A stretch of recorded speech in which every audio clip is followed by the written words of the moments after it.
ಸಿರಿದಸನ ಹಬ್ಬ, ಕನ್ನಡದ ಸಂಭ್ರಮದ ನಾಡ ಹಬ್ಬ, ನಾಡ ದೇವತೆಯ ಸಿರಿದಸನ ಹಬ್ಬ. ಕರುನಾಡ ಕರುಣೆಯ ಕಡಲಿನಲ್ಲಿ, ಮೈಸೂರು ಮಮತೆಯ ಮಡಿಲಿನಲ್ಲಿ.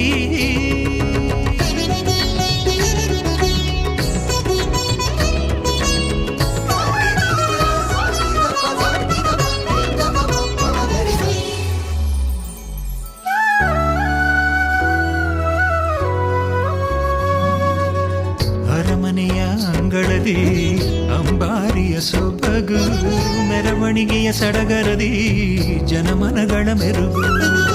ಮೈಸೂರಿದು ಕರುನಾಡಿಗೆ ಸಂಸ್ಕೃತಿಯ ಹಿರಿಮೆ, ಪರಂಪರೆಯ ಸಂಭ್ರಮದ ಅಸ್ಮಿತೆಯ ಗರಿಮೆ.